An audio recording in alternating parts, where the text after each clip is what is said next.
Hey, what's going on, everyone? Today, I'm going to be showing you a pretty insane money-making method that, well, pretty much got me a Hyperion. So, what this involves is Galatea shard fishing, but it's not just the normal, like, fish up the mobs, capture them. We're also going to be fusing them into some things. I'm going to show you some stuff to fuse them into, and yeah, I mean, I've never made so much money. Like, it's kind of crazy. Anyways, let's get into it. Alrighty, so first things first, we're going to go over the gear you're going to need. Most importantly, you're going to want a set of submerged frozen blaze armor. This is because we don't want to bother turning around killing the mobs that we are going to be fishing up. This is not only going to increase the amount of shards we can actually get, but it'll even increase how many mobs we can actually fish up, like, in a given hour. Next, you're going to want max fishing speed, which is 300 in the Galatea, and as much sea creature chance as you can get. With Frozen Blaze, it might not be very easy to get sea creature chance, but here's everything you're going to need. So first, you're going to want a Rod of the Sea, reforged to Salty, and ideally you'll have Expertise 10 on this. Next, you're going to want an Ammonite Pet, and if you don't have max sea creature chance with this, use a Washed Up Souvenir, and if you do, you can use a Burnt Texts. The next you're going to need is Bogged Shards. They give you 5 sea creature chance, super cheap too. You can also just fish them up here. You're going to want your beacons set to sea creature chance, the highest one that you can afford. I only have a beacon 4, I think. You're going to want 3/4 fishing equipment reforged to Snowy, because you're going to be using a David's Cloak, which is reforged to Snowy as well. An accessory called Odger's Silver Tooth, and your Century Cake, if you haven't eaten that yet. And if you still don't have, I'd say, maybe 85 sea creature chance, you can get some sea creature chance enrichments from the Bits shop. Alright, next on the list is fishing speed. This shouldn't be that much of a problem, especially since on Galatea it's extremely easy to get 300 fishing speed, but if you're struggling, here are some things. So first, you're going to need the Glowy Mush Mixin for your God Pots. You're going to need Verdant Shards, which give you plus 30 fishing speed on foraging islands. Galatea is indeed a foraging island. You do get plus 30 from the whale bait that we're going to use, so if you're at 270, you're technically at 300. You're going to want a high enough mining level for the Ammonite Pet to actually be good for fishing speed as well. Make sure you have wet books on your rod and a speedy line on your rod as well. Okay, so now for the most important part, your hunting fortune. So since most of our money is coming from the shards that we get, we're going to want to get the most shards possible for every single sea creature. So first up on the list is Hunter's Luck from the Heart of the Forest tree. You unlock it at Heart of the Forest 6, and it gives you plus 50 hunting fortune. That's huge. Next, it's going to be Python Shards. This makes your black holes capture things faster. Next is Sea Serpent Shards, which make our hunter attributes 20% stronger. Tiamat Shards, which make our Echo Shards stronger, which means more hunter fortune. Leviathan Shards, which are going to give you plus 20 fortune on epic attributes. Salamander Shards, which give you 20 fortune on uncommon attributes. And Newt Shards, which give you 20 fortune on common attributes. King Cobra Shards, which make your black hole gain 10% more fortune. Megalith Shards, which just give you 10 hunter fortune. And then ideally a Max David's Cloak, which gives you plus 30 hunter fortune. And if you can afford it, a Burning Fiery or Infernal Kudra Core. Those are very expensive, so don't need that one. Alright, so now that we have all of the attributes and hunter fortune and all of that good stuff, how are we actually going to be making money? So, first thing you're going to want to do is David's house right here. You're going to want to go over here and then just teleport over here. Little waterfall right here. You're just going to go under it. I have already placed a black hole here. And yeah, you're going to jump onto this block right here, place your black hole, and get to fishing. So what's going to happen when we fish up these mobs? That's a wet wing, can't capture those. There's another one. Come on. Here we go. So we got a bogged. So what you're going to do is nothing, actually. This should just go get sucked up into the black hole without you having to even do anything. Make sure that when you're in Frozen Blaze armor, you are moving in a little circle. They don't want you AFK in it, so your Frozen Blaze kind of just turns off every once in a while. And if it's really pissing you off, just jump a few times and it should turn it back on. The The wet wings you can't actually fish up, or black hole, but the tad gangs, the bogs, the ents, and most importantly the Loch Emperors, you can. If it would give me an ent here, I can show you what happens. Alright, I guess I'm just going to say it.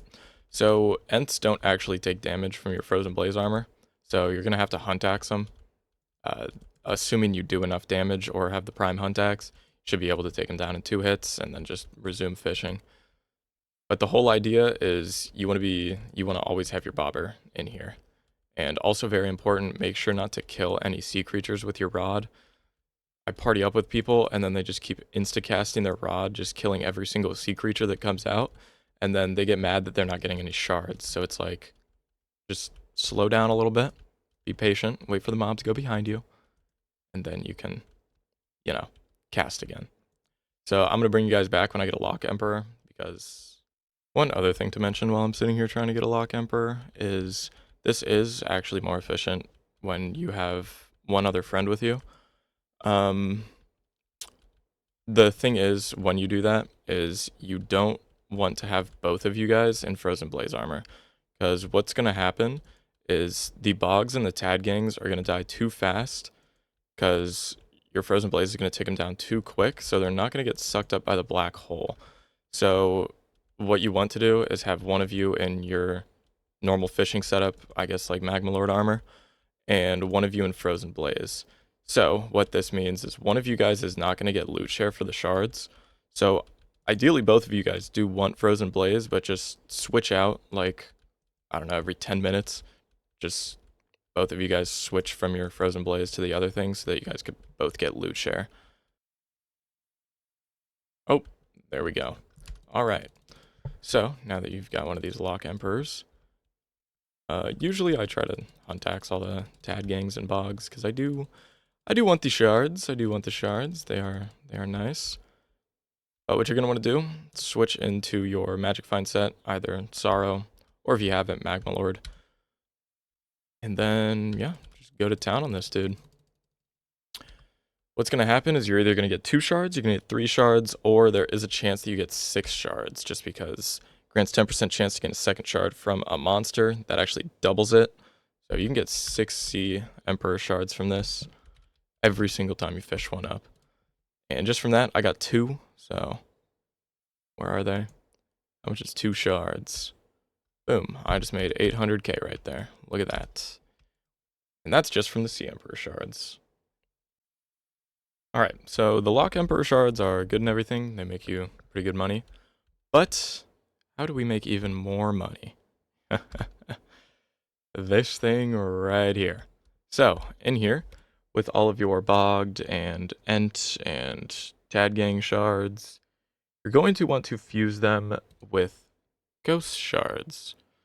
So, for example, at the moment Diana's going on, so prices might be inflated a little bit, but when you fuse a bogged with a ghost, these are like 10k each, these are like 10k each, so you're paying 100k. Clicking this button and then this button, how much money did we just make? Well, I'll tell you. Oh, they went down.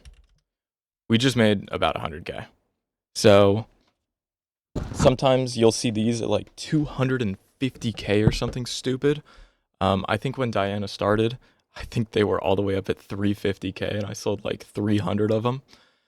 And then alternatively, if you also want to fuse ghost shards with these shards, you can make a King Minos shard.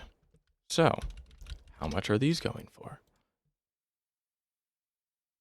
Well, not enough for that to be worth. So, also, when Diana started, these were like 3 mil. So I also sold like 50 of these. Got a bunch of money. If both of those shards suck, you can try bogged shards and glacial walker shards. You can make mist shards. So, mist shards. The glacial walker shards are also about 10k. So we get 2 of these, 120k. A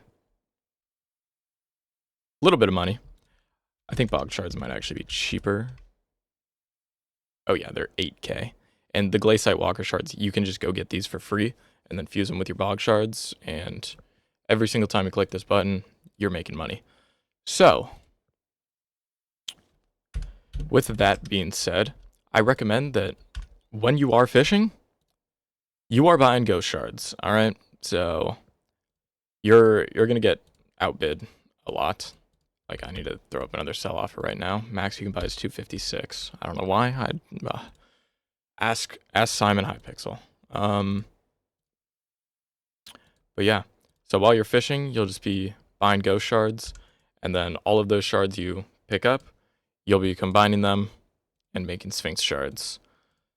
So every single time I click this button, making like 80 to 100k, and that can go up. I've never seen them drop lower than 170k, which even if you're buying ghost shards for 20k each, that is still profit.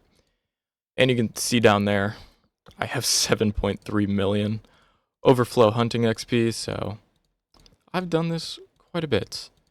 So I'm just going to keep yapping until we're done with this stack of bog shards here, and then we will see. I did have Sphinx shards before this. Like, I have 240, it says. Is that tracker accurate? Probably not. But I can keep track in chat right here how many I've made from this. And you'll start getting faster with the fusion button as well. Almost there. 3, 2, 1 more.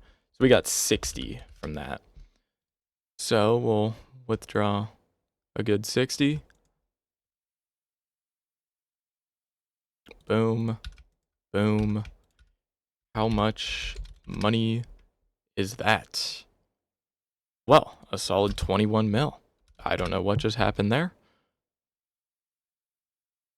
So yeah, those are pretty good. Another option you can do, I believe Ent shards plus Glaciate Walker shards equals Tide shards. These are also pretty good. You also get 2 of them. There you go, 180k for those. These do take a little bit longer to sell, but eventually they will sell. Just give it time. I usually don't end up fusing my Tad Gang shards. I mean, you can fuse them for Rana shards, but usually it's just more efficient to actually sell these, because I think Tad Gang shards are like 40k each usually. Ooh, they've gone down, so actually worth it for me to fuse them right now because it's only 2. But yeah, like 100k for 180k, shit, that's pretty good money.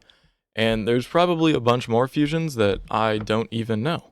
So feel free to look through all of them. I don't know, you could go with Fire Eel shards and Tad Gangs. Boom, that makes Water Hydra shards. Now, is that profit? I don't know. Tad Gang and Obsidian Defender. Those also make Rana shards. Yeah, so just fusing random stuff, since no one wants to do it, you can, and you will make a bunch of money. And hell, maybe even get yourself a Hyperion. Look at that. Look at that. Yeah. Well, hope you guys make a bunch of money. Don't share it with your friends or else you're going to kill my money making method too. But yeah. Peace out, guys.